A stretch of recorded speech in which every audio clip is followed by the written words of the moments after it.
Welcome back جی. Break کے بعد آپ کے ساتھ ہیں اور آپ کو پتہ ہے کہ جیسے میں نے آغاز میں بتایا تھا کہ آج ہے 7 سپٹمبر اور ہم نے یوم ختم نبوت کے حوالے سے بھی گفتگو کرنی ہے، یوم فضائیہ کے حوالے سے بھی گفتگو کرنی ہے، لیکن ابھی پہلے ہم آغاز کریں گے یوم ختم نبوت کے دن کے حوالے سے. میرے ساتھ جو اسٹوڈیوز میں معزز مہمان موجود ہیں آپ کو تعارف کرواتا چلوں. فدا الرحمان طیب صاحب جو کہ نعت خواں، ان کو ہم ویلکم کریں گے. السلام علیکم. وعلیکم السلام ورحمۃ اللہ وبرکاتہ. خیریت سے ہیں جی آپ؟ جی الحمدللہ ماشاء اللہ. ان کے ساتھ موجود ہیں جی ایک قداور شخصیت، اپنی پہچان خود ہیں، ایک بڑا نام ہے.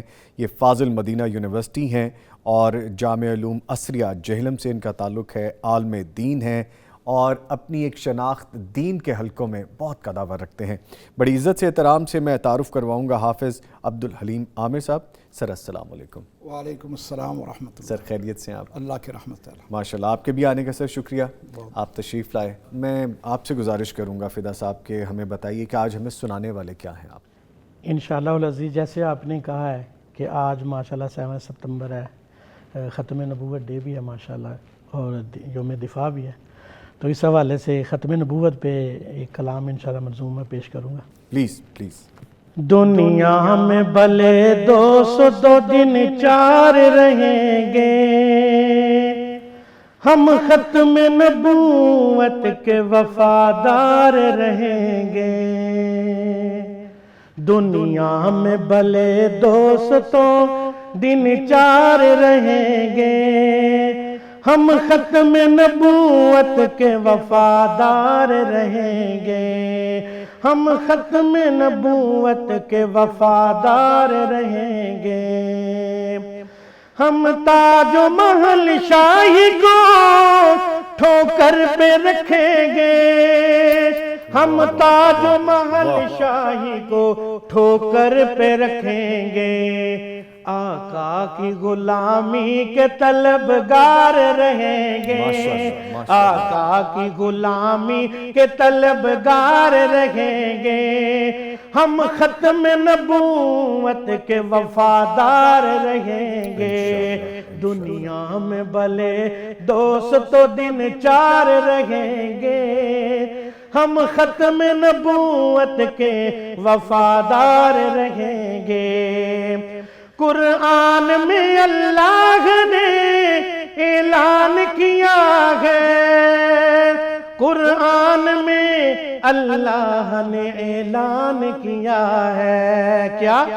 نبیوں کے فقط آپ ہی سردار رہیں گے. نبیوں کے فقط آپ ہی سردار رہیں گے. ہم ختم نبوت کے وفادار رہیں گے.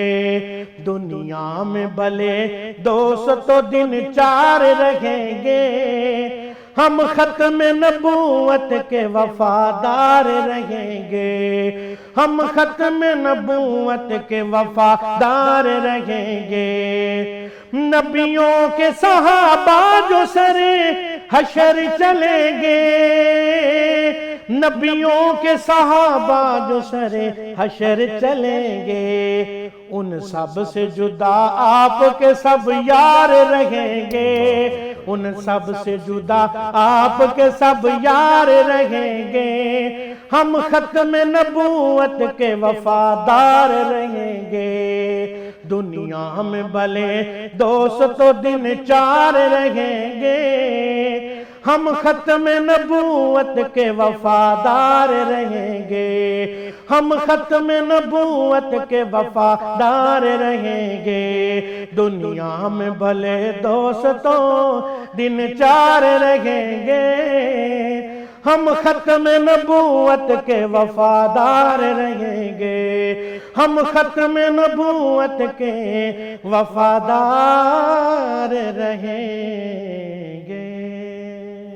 انشاءاللہ تعالی انشاءاللہ تعالی صلی اللہ علیہ وآلہ وسلم. خوبصورت انداز سے اور جذبہ بھی آپ کا نظر آ رہا تھا پڑھتے ہوئے. آج کا دن بھی ایسا نا جی، ختم نبوت کے حوالے سے ہم پروگرام بھی کر رہے ہیں، ایک فیل بھی ہے 7 سپٹمبر کے حوالے سے. ایک یہ دن اہم ہے، پھر ہماری فضائیہ کا دن ہے، ہماری ڈیفنس کا ڈے ہے، تو ساری ہماری فیل اکٹھی ہے ایک جگہ. سر آپ کی طرف آؤں گا. ماشاءاللہ آپ کا تو ایک عمر کا حصہ اس پہ، اس کوشش پہ، اس محنت پہ آپ نے لگایا ہے. ہمیں سمجھانے کے لیے بتائیے گا کہ جو اسلام میں عقیدہ ختم نبوت کی اہمیت ہے اس کو انلائٹن کریں، ذرا روشنی ہم اس پہ ڈالیں. تو اس پر ایمان کیوں ضروری ہے؟ اس پہ جاننا بڑا اہم ہے ہماری آنے والی نسل کو، ہمیں آج کل کے دور میں جہاں سوشل میڈیا کی یلکار ہے، بہت ساری چیزیں ہمیں دیکھنے کو ملتی ہیں، لیکن ہم اپنی اصل حقیقت کہیں پس پشت ڈال کے کہیں اور چل پڑے ہیں. تو پلیز یہ بتائیے گا. الحمدللہ رب العالمین والصلاة والسلام علی اشرف الانبیاء والمرسلین، اما بعد. اس سلسلے میں ختم نبوت کے عقیدہ کے بارے میں کہ اس کی اہمیت کیا ہے، اصل بات یہ ہے کہ عقیدہ ختم نبوت جو ہے اس کے بغیر ہمارا اسلام، ہمارا ایمان مکمل ہی نہیں ہوتا. اگر کوئی 1000 بار بھی کلمہ پڑھ لے، جیسا کہ بعض لوگ یہ جو ختم نبوت کے منکرین ہیں وہ کلمہ بھی پڑھتے رہیں تو ان کا کلمہ معتبر نہیں ہے جب تک وہ ختم نبوت پر ایمان نہ لیں. اب ختم نبوت کا مطلب کیا ہے؟ لفظ سے ظاہر ہے کہ نبوت کا سلسلہ ختم ہو چکا ہے. نبی صلی اللہ علیہ وآلہ وسلم کی آمد کے بعد جب آپ صلی اللہ علیہ وسلم پہ آخری آیات اتری کہ الیوم اکملت لکم دینکم واتممت علیکم نعمتی ورضیت لکم الاسلام دینا، کہ میں نے، اللہ نے فرمایا کہ میں نے تجھ پر اسلام کو کامل اور مکمل کر دیا ہے، اور جو نعمتیں میں نے امت محمدیہ اور تمام انسانوں پہ کرنی تھی وہ کر دی ہیں. تو آپ خاتم النبیین ہیں، خاتم الرسل ہیں، اور آپ کے بعد اب کوئی نبی نہیں آئے گا. اب کوئی جو ہے وحی لے کر جبریل امین کسی پہ اتریں گے نہیں. اور اسی کے بارے میں نبی صلی اللہ علیہ وسلم کا بھی ارشاد گرامی ہے کہ میں اس عمارت، ایک بڑی خوبصورت عمارت تھی، اس کا ناقص تھی، ایک اینٹ نہیں تھی اس میں، تو میں وہ آخری اینٹ ہوں. یعنی اسلام، شریعت، دین کی جو عمارت اللہ نے قائم کی تھی حضرت آدم علیہ السلام سے لے کر حضرت عیسیٰ علیہ السلام تک، اس میں جو کمی تھی وہ آپ کی آمد سے وہ مکمل ہو گئی، اور اس کے بعد جو ہے نبوت کا دروازہ بند کر دیا ہمیشہ کے لیے، ہمیشہ کے لیے. اس کے علاوہ بھی اگر کوئی نبی بھی آئے، جیسا کہ ایک حدیث میں آتا ہے کہ آپ کے سامنے حضرت عمر نے تورات کے اوراق لائے اور پڑھنے شروع کیے تو آپ کا چہرہ متغیر ہو گیا. تو ان کی نظر نہیں تھی، وہ پڑھ رہے تھے، لیکن حضرت ابوبکر صدیق رضی اللہ تعالیٰ عنہ وہاں موجود تھے. تو انہوں نے کہا کہ ساکنت کا امک یا عمر، تیری ماں تجھے گم پائے، تم دیکھ نہیں رہے کہ رسول اللہ صلی اللہ علیہ وسلم کا جو ہے وہ تمہارے اس عمل سے کتنے غصے میں ہیں. فرمایا کہ اگر حضرت موسیٰ علیہ السلام خود بھی آ جائیں تو انہیں بھی میری ہی اتباع کرنی پڑے گی، وہ دین اسی پہ انہیں عمل کرنا پڑے گا جو میں لے کر آیا ہوں. اور اس کی آخری مثال یہ ہے کہ جب قرب قیامت میں حضرت عیسیٰ علیہ السلام نے آنا ہے اس دنیا میں تو وہ بھی جو ہے امت محمدیہ میں ہوں گے. یہ بتائیے گا سر، جو پاکستان میں جو ختم نبوت کے بارے میں قانون سازی ہے، اس حوالے سے جو تاریخ کی کوششیں ہیں، جو ماضی میں ہوا ہے، جو آج ہم اس دن کے بارے میں اہمیت بتا رہے ہیں، تھوڑا وہ بھی بتائیے ہمیں. ختم نبوت کے چور اور ڈاکو ہمیشہ رہے ہیں. صحابہ کے دور میں پیدا ہو گئے تھے اور صحابہ نے ان کے خلاف جنگیں لڑیں، حضرت ابوبکر صدیق نے، اور ان کو جتنے بھی تھے، مسیلمہ کذاب ہو یا ایک عورت تھی وہ بھی نبوت کی دعوے دار بن گئی. اسی طرح اسود انسی تھا اور دیگر. تو صحابہ کرام نے ان کے خلاف جنگیں کر کے انہیں تہہ کر دیا. اس کا ایک ہی علاج ہے کہ انہیں ختم کر دیا جائے اسلامی حکومتوں. تو یہ سلسلہ چلتا رہا، بلکہ حدیث میں آتا ہے کہ میرے بعد 30 سلاسون دجالون کذابون، میرے بعد 30 جھوٹے دجال نبی لوگ آئیں گے جو نبوت کا جھوٹا دعویٰ کریں گے. فرمایا کہ وہ جھوٹے ہیں اور ان پہ تم نے ایمان نہیں لانا. میں پہلے بتا رہا ہوں، پیشن گوئی کر رہا ہوں. تو یہ سلسلہ چلتا رہا درمیان میں. اور اسلامی حکومتیں جو تھی خلافت عثمانیہ تک پر، تو اس دوران جو بھی پیدا ہوتا اس کا سر جو ہے وہ قلم کر دیا جاتا تھا. بدقسمتی سے جب مسلمانوں کے پاس وہ اقتدار نہ رہا اور یہاں پہ انگریزوں کی حکومت قائم ہو گئی، تو انہیں یہ وہ جانتے تھے کہ جب تک مسلمانوں میں ختم نبوت کا عقیدہ ہے اور ختم نبوت نبی صلی اللہ علیہ وسلم پر ایمان کی وجہ سے جو ہے وہ جہاد کا سلسلہ جو قیامت تک اللہ نے جاری کیا ہے، اگر یہ چیزیں موجود ہیں تو یہ مسلمان ہمیں کبھی بھی دم لینے نہیں دیں گے۔ تو انہوں نے ہندوستان پہ جب حکومت قائم کی اپنی، تو اس میں انہوں نے ایک اپنا ستونگڑا پیدا کیا، غلام احمد قادیانی جو ہے، اور اس کی پوری انہوں نے سرپرستی کی۔ یہ انگریز کا خود کاشتہ پودا ہے اور پوری اس کی سرپرستی ہے جو تاریخی کتابوں میں ایک موجود چھوٹا سا ہے۔ ملازم ہوا کرتا تھا ایک ڈپارٹمنٹ میں، جہاں سے اس کو اٹھا کے انہوں نے باقاعدہ بنایا۔ جی، تو وہ جب اب کچھ کر نہیں سکتا تھا، اگر اسے حکومت کی انگریزوں کی جو ہے اگر اسے سپورٹ نہ ہوتی تو وہ شروع میں فتنہ ختم ہو جانا تھا، لیکن چونکہ اس کو سپورٹ تھی، کریٹ کیا گیا، بنایا گیا باقاعدہ اس کو۔ بنایا گیا۔ تو اب یہ شخص جو ہے اس کے بارے میں شروع دن سے ہی الحمدللہ علماء نے اس کے خلاف بڑے جد و جہد کی۔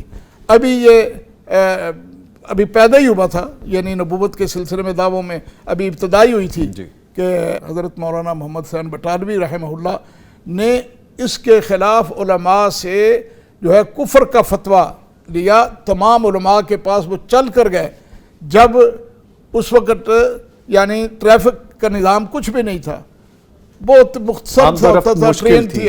اس کے باوجود پورے ہندوستان میں انہوں نے تمام مکاتب فکر کے علماء سے اس فتوے پر دستخط لیے، یہ پہلا کام تھا۔ پھر اس کے بعد دیوبندیوں نے، بریلویوں نے، اسی طرح اہل حدیث علماء نے، سب اکٹھے ہوتے گئے، ثناء اللہ امرسری رحمہ اللہ نے مناظرے کیے اور مناظروں میں ان کو شکست دی، یہاں تک کہ مولانا ثناء اللہ رحمہ اللہ کو فاتح قادیان کا خطاب ملا۔ کیوں؟ جب وہ مناظرے کے لیے نہیں آتا تھا، بار بار وعدے کر کے بھاگنے کے بعد، تو انہوں نے کہا کہ میں قادیان میں جاتا ہوں۔ آپ اندازہ لگائیں، وہاں پہنچ گئے، وہاں ان کے درمیان گھر پہنچ کر جی کہا کہ آؤ مناظرے کے لیے نکلو۔ 3 دن وہاں رہے، نہیں نکلا، جس کی وجہ سے انہیں تمام الحمدللہ مکاتب فکر والے فاتح قادیان مانتے ہیں۔ تو یہ سلسلہ علماء کا تھا، یہ تو تھا ہندوستان سے پہلے، ٹھیک، کیونکہ اس وقت انگریز کی حکومت تھی، کچھ ہو نہیں سی سکتا۔ اب بعد میں جب پاکستان قائم ہو گیا جی، تو علماء نے شروع میں 47 میں پاکستان بنا، سن 53 میں تحریک اس کے خلاف شروع ہو گئی۔ ابتدا میں جی، جب لوگوں نے دیکھا، پاکستانی عوام نے، کہ حکومت میں یہ مناصب حاصل کر رہے ہیں، یہ بڑے منصوبوں پر، تو انہوں نے تحریک چلائی، اسے کچل دیا گیا سن 53 میں، جس میں تمام مکاتب فکر کے لوگ تھے، دیوبندی، بریلوی اور اہل حدیث موجود تھے اس میں۔ اور الحمدللہ میرے والد اللہ ان کو غرق رحمت کرے، حضرت مولانا حافظ عبدالغفور رحمہ اللہ، جو ہمارا علاقہ اصل میں سائیوال تھا اس وقت۔ جی، آپ کا باقاعدہ جرنی ہے وہاں سے آپ کے والد صاحب کے ساتھ، بلکہ آپ بھی اس میں شامل ہیں، آپ کے بھائی شامل، پلیز وہ بھی تو بتائیے۔ وہ میں کہہ رہا ہوں کہ وہاں انہوں نے تحریک چلائی باقاعدہ ان کے خلاف۔ جب یہ 53 کی تحریک چل رہی تھی تو وہ انہوں نے بڑا کام کیا، پولیس نے ان کو گرفتار کرنے کی کوشش کی، کرتے رہے، لیکن چونکہ جوان تھے تو ابھی قوت تھی، طاقت تھی، وہ بھاگ جاتے تھے، جلد دے جاتے تھے پولیس کو۔ بڑی مشکل سے انہوں نے ان کو گھیر کر گرفتار کیا اور سینٹرل جیل ساہیوال، اس کو مڈگمری ہوتی تھی، سینٹرل جیل مڈگمری میں انہیں بند کر دیا گیا۔ تو وہاں ان کا ایک بڑا کارنامہ ہے، میں سمجھتا ہوں کہ یہ ایک بہت بڑے اعجاز سے کم نہیں ہے کہ جیل میں وہ گئے تو ان کو قرآن پڑھنے کا شوق تھا، وہ گئے تو انہوں نے قرآن پڑھنا شروع کر دیا، اور ان کا جو شاگرد ان کے ساتھ گیا تھا وہ باہر شاگرد تھا، جیل میں جا کر وہ حافظ تھے، وہ استاد بن گئے، حافظ سلیم رحمہ اللہ۔ تو وہ جب 39 دن کے بعد جب جیل سے نکلے تو الحمدللہ حافظ قرآن، ماشاءاللہ، یعنی 39 دنوں میں والد مرحوم نے مڈگمری جیل میں انہوں نے حفظ کیا۔ اور بعد میں جب انہوں نے آ کر بتایا اپنے علماء، ہم اثر علماء کو، جن میں مولانا صدیق جو تھے فیصل آباد کے، مولانا رفیق مدن پوری اور دیگر بڑے بڑے علماء ہم اثر تھے، تو ان کو جب بتایا کہ میں نے حفظ کر لیا، کہنا مذاق کر کے تھے ہمیں لگ گئے، تو اچھا تو کوئی مانتا نہیں تھا کہ 39 ڈیز میں 39 دن میں گیا۔ جی، تو اس کے بعد انہوں نے جب انہوں نے پھر خود کہا کہ یہ رمضان آ رہا ہے، اس کے بعد تو پتہ چل جائے گا، میں پروف دے دوں گا، پتہ چل جائے گا۔ جی، تو الحمدللہ والد مرحوم نے پہلے رمضان میں ہی اس کے بعد قرآن مکمل سنایا، تو پھر انہیں یقین ہوا۔ تو الحمدللہ وہاں جیل میں، اور پھر جب وہاں سے پہلے بڑی مشہور تھے مولانا حافظ عبدالغفور فتح پوری، یہ بنگلہ گگیرا کے ساتھ ایک راوی کے کنارے ایک بڑا دیہات ہے، آج تک موجود ہے، وہ ہم جاتے ہیں، ہماری چونکہ خوشی غمی میں وہاں جاتے ہیں، تو وہاں سے ہم جب جیل میں آئے تو پھر اس کے بعد حافظ عبدالغفور جیل میں مشہور ہو گئے۔ اچھا، تو یہاں انہیں جو ہے الحمدللہ چونکہ وہ تحریکی ذہن کے تھے، اس گھر میں میں نے جنم لیا، تو ہم تقریباً 5 بھائی تھے, سارے ہی تحریکی ذہن کے ماشاءاللہ, اور سب شامل تھے اس تحریک میں؟ شامل تھے. یعنی سن 74 کی تاریخ میں گجرانوالہ میں جامعہ اسلامیہ پڑھتا تھا. گجرانوالہ حضرت مولانا ابوالبرکات رحمہ اللہ, اللہ ان کی قبر پہ اپنی رحمتوں کا نزول جاری رکھے, تو میں ان کا شاگرد تھا, وہاں پڑھتا تھا. تو یہ تحریک شروع ہوئی, اور جب تحریک ہوئی اخبار میں ایک دن ہم نے صبح اٹھ کر خبر پڑھی, تو یہ پڑھا کہ بام ربے میں چند طالب علموں کو جو ملتان کے نشتر کالج کے تھے ان کو زد و کوب کیا ہے. تو الحمدللہ صرف یہی ایک چیز جو ہے نا ملک بھر میں تحریک کا سبب بنی, اور فیصل آباد میں اجتماع ہوا جی, اور وہاں تحریک چل پڑی. ادھر سے لاہور میں پورے ملک میں ہڑتالیں ہوئی, سب اکٹھے ہوئے. جی, ابھی شروع کیا مولانا عبید اللہ انور جو تھے جی, مسجد جو تھی شیراں میں, مولانا احمد علی رحمہ اللہ کی مسجد جو تھی, تو وہاں پہ پہلا اجلاس انہوں نے فوراً اگلے دن ہی بلا لیا. پنجاب بھر سے بڑے علماء کو انہوں نے, سب دیوبندی بریلویوں کو سب کو بلایا. تو الحمدللہ جیلم سے والد مرحوم نے وہاں نمائندگی کی اور باقاعدہ تقریر کی وہاں پہ. تو یہ ایک تحریک چل پڑی, اور اس کی وجہ سے الحمدللہ یعنی جیلم میں وہ متحرک تو تھے ہی, تو جیلم میں جو مجلس عمل تحفظ ختم نبوت بنی اس کے صدر والد مرحوم تھے, اور مرکز جو تھا ان کی جو مسجد جہاں خطیب تھے مرکزی جامعہ مسجد چوک الحدیث, وہ مرکز تھی, دفتر وہی تھا جیلم میں مرکز تھا, اور وہی جو ہے نا تحریک کا مرکز تھا, اور وہیں سے جلسے جلوس اور گرفتاریاں اور سب کچھ وہاں سے ہوتا تھا. اور اس سلسلے میں والد مرحوم کئی دفعہ جیل گئے. ایک دفعہ انہوں نے جب واقعہ ہوا نا 9 اپریل کو لاہور میں, ایک مینار والی مسجد مشہور ہے لوہاری میں, جی بالکل, تو وہاں پہ انہوں نے پولیس نے فائرنگ کر دی, اور اتنی شدید فائرنگ تھی مظاہرین پہ کہ 9 بندے یا 13 بندے ایک وقت میں شہید ہو گئے. اس کے لیے انہوں نے ملک بھر میں کہا کہ غائبانہ نماز جنازہ پڑھی جائے, فیصلہ کیا گیا. جیل میں بھی غائبانہ نماز جنازہ, چوک الحدیث کھلی جگہ ہے ساتھ مسجد کے, تو فیصلہ ہوا. پولیس نے, انتظامیہ نے اتنا پابندیاں لگانے کی کوشش کی کہ آپ نہیں پڑھ سکتے, نہیں, گھیرا بھی ڈالا ہوا تھا.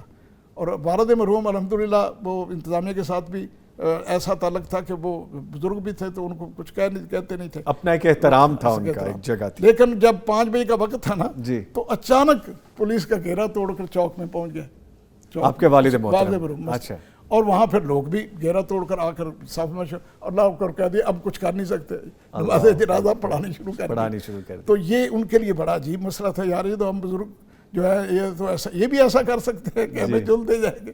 بہرحال وہ بعد میں یہ سب لوگ گرفتار کر کے لے گئے, جتنے بھی جنازے میں شریک ہوئے سب کو گرفتار کیا, گاڑیاں کھڑی تھیں بٹھا کر لے گئے.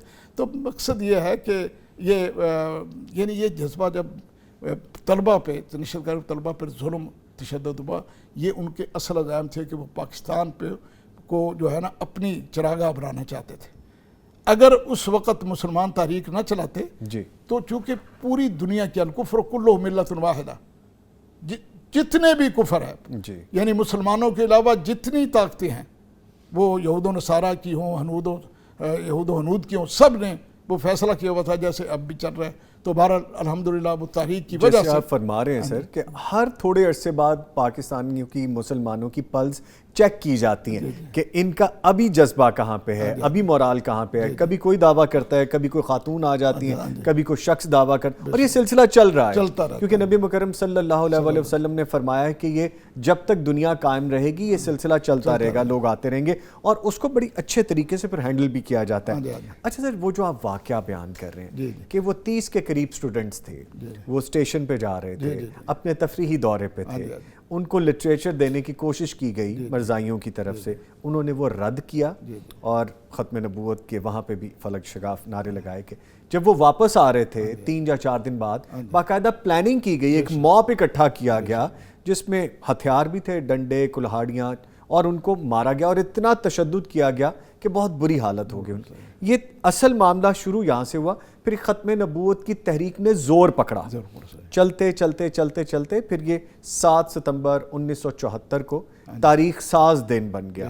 اچھا سر, جس آپ اپنے جرنی کا بتا رہے ہیں, اپنے والد کی جرنی کا بتا رہے ہیں, تو سر وہ جو جرنی تھا, وہ جو سفر تھا, اس میں آپ کی یادیں کیا ہیں؟ جیسے آپ اپنے والد صاحب کے حوالے سے بتا رہے ہیں, اپنے بھائیوں کے حوالے سے بتا رہے ہیں, آپ کی ایج کتنی تھی اور آپ کیا دیکھتے تھے اس وقت؟ اور اس دن کے حوالے سے 7 ستمبر کو جب باقاعدہ ذوالفقار علی بھٹو نے سگنیچرز کر دیے کہ اب یہ قانون بن گیا ہے کہ کوئی بھی قادیانی جو ہے وہ مسلم نہیں ہے, غیر مسلم اقلیت کے طور پہ, یہ ایک ہمارے لاء میں لکھ دی گئی بات ہے.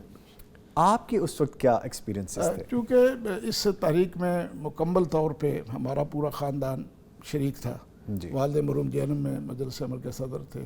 میرے بڑے بھائی علامہ محمد مدنی رحمہ اللہ وہ گجرات میں تھے, اور وہاں وہ مجلس عمل کے پہلے نائب صدر تھے. پھر محمود شاہ صاحب گرفتار ہو گئے جو صدر تھے, تو مدنی صاحب میرے بھائی وہ قائم مقام صدر بن گئے, اور وہ بھی جیل میں بعد میں چلے گئے. تو میں گوجرانوالے میں تھا. تو جب یہ واقعہ پیش آیا, یہ ان کو اخبار میں پڑھا, تو چونکہ ذہن وہی تھا, تو میں نے اپنے استاد صاحب جو تھے قاری محمد یحییٰ رسول نگری بودھیانی رحمہ اللہ, تو میں نے ان سے بات کی. تو وہ بھی بڑے متحرک ذہن کے مالک تھے. انہوں نے مجھے پوری گائیڈ لائن دی کہ آپ مختلف مساجد مدارس میں جائیں.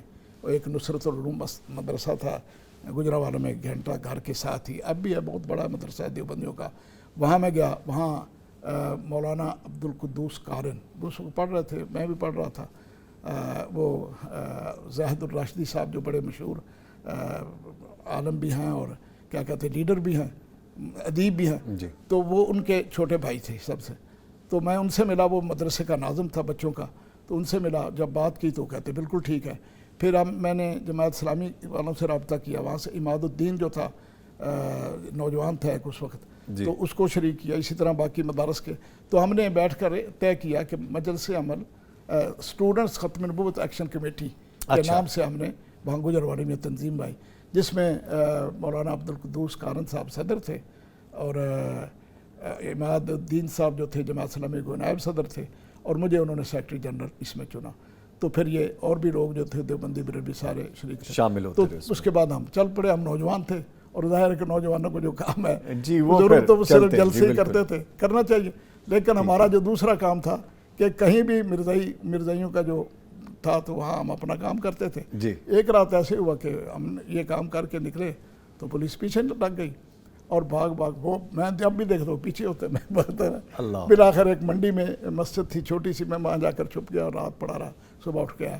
تو بہرحال اس طرح کا اسی طرح وہ سٹرگل آپ کی چلتی رہی. سر یہ بڑی انٹرسٹنگ پوری آپ کے پاس باتیں ہیں, تو میں چاہوں گا ہم اس کو مزید بھی سنیں, لیکن مجھے ابھی ایک بریک کی طرف جانا ہے, تو دوبارہ ہم سلسلہ یہیں سے جوڑیں گے. اس کے ساتھ ہی فدا الرحمان طیب صاحب, آپ کے میں آنے کا بہت شکریہ ادا کروں گا. آپ تشریف لائے اور بڑے خوبصورت انداز سے آپ نے پڑھا, اور بڑے دل کو لگی وہ بات. الحمدللہ, آپ کے آنے کا شکریہ. لے جی, پروگرام ابھی جاری ہے, ملتا ہے ایک چھوٹے سے بریک کے بعد. ہمارے ساتھ رہیے گا.